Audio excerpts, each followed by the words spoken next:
Hey there, welcome back to our channel. In today's video, we'll show you how to modify the days of emails to sync in Gmail on Android.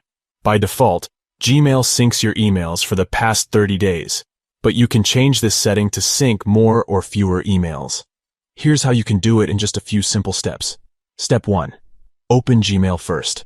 Open the Gmail app on your Android device. Step 2. Tap on the 3 stacked lines in the top left corner. Next, tap on the 3 stacked lines in the top left corner of the app. Step 3.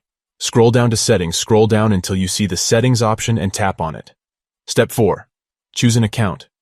If you have more than one account, choose the account you want to modify. Step 5. Scroll down to the Data Usage section. Scroll down until you see the Data Usage section and tap on it.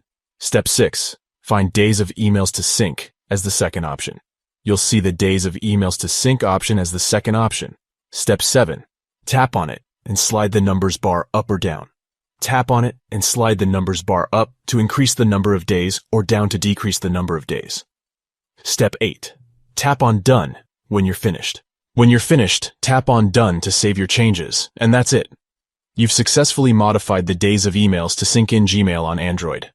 By following these simple steps, you can customize your email experience and have access to the emails you need when you need them. We hope you found this tutorial helpful. If you have any questions or if there's anything else you'd like to see us cover in a future video, please let us know in the comments below. Don't forget to like and subscribe to our channel for more helpful tips and tricks. Thanks for watching.